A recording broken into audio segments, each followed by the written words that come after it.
An example of a very motivated federation. Maybe these days you're hearing about the situation in Yemen. All what you're hearing from Yemen is like attacks, war, and these things, conflicts. But we can see the positive aspect of a country that even with tough situation that a country, a nation could have, they're still motivated and they're still working.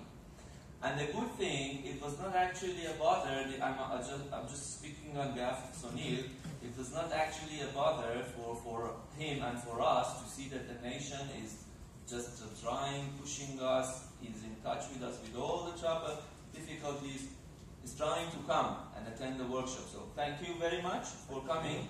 And also I would like to add a few more things. In 2014, I traveled with the team from the region to Division 2 in Bangkok. 5 players, out of 5 players we had on the team, we had 2 boys from Yemen. They were very, they finished the performance, they finished very well, and both of them were qualified to participate in Division 1. Again, maybe they don't have big financial resources, but this is the meaning of hard work, that sometimes it's not all about money. This is one very successful example. It's not all about having money, but hard work can compensate for not enough resources. And also about the JTI program they are running, I visited the capital, Sana'a, once. Don't think that Sana'a in Yemen is like very poor, is like backward and things.